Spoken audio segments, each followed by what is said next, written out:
Good morning বন্ধুরা, সবাই কেমন আছো? আজকে আমি চলে এসেছি একটা রেসিপি নিয়ে। আজকে আর কি আমার ওটাই দুপুরের মেনু। চলো ভাবলাম তোমাদের সাথে একটু শেয়ার করি। তো আজকে আমি বানাচ্ছি লাউ চিংড়ি। তো আসো দেখে নাও কীভাবে বানাই। তো বন্ধুরা, আমার কড়াইয়ের তেল বেশ গরম হয়ে এসছে। এবার এর মধ্যে আমি আলুগুলোকে ছেড়ে দেবো।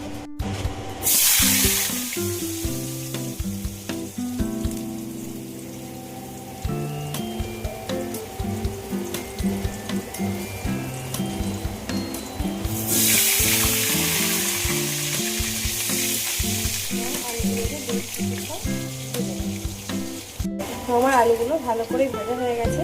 এবার আমি আলুগুলোকে তুলে নেব। মানে আমি আগে থেকে চিংড়ি মাছগুলোকে কেটে ধুয়ে পরিষ্কার করে রেখেছিলাম এবং নুন হলুদ মাখিয়ে রেখেছিলাম। এবার চিংড়ি মাছগুলোকে আমি একটু হালকা করে ভেজে নেব।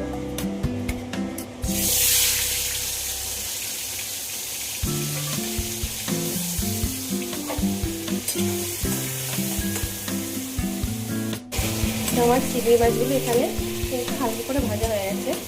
এই চিংড়ি মাছগুলোকে আমি তুলে রেখে দেবো।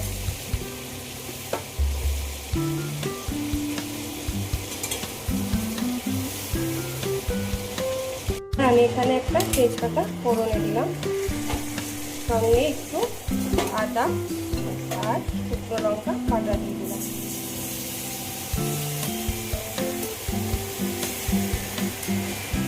এইবারে একে একে আমি গুঁড়ো মশলাগুলো দিলাম। হলুদ গুঁড়ো,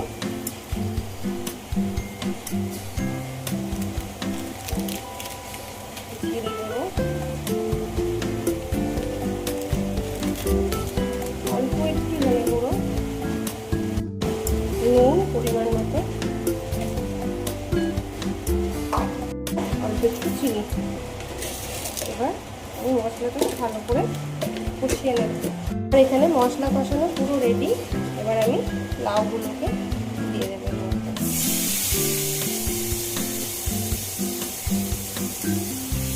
এবার এর মধ্যে ভেজে রাখা চিংড়ি মাছ আর আলু আমি দিয়ে দেবো।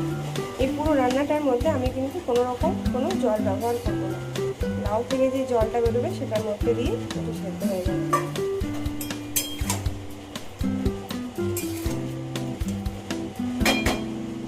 এবার এটাকে আমি একটা ঢাকা দিয়ে রেখে দেবো এবং গ্যাসটাকে একদম সিম করে দেবো। এবার ঢাকাটা খুলে দেখি এরকম অবস্থা। এখন এখান থেকে কিন্তু লাউ থেকে কিন্তু অনেকটাই জল বেরিয়ে গেছে। আর এই জলটার মধ্যে আস্তে আস্তে সেদ্ধ হয়ে যাবে। আমি এটাকে ঢাকা দিয়ে দিলাম।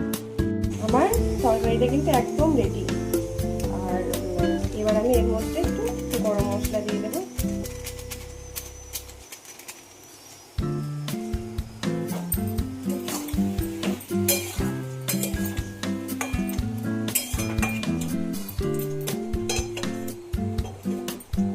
বন্ধুরা, যদি আমার রেসিপিটা আপনাদের ভালো লাগে চ্যানেলটাকে সাবস্ক্রাইব করে দেবেন, লাইক কমেন্ট অবশ্যই করবেন। টাটা, সবাই ভালো থাকবেন। দেখা হবে আবার।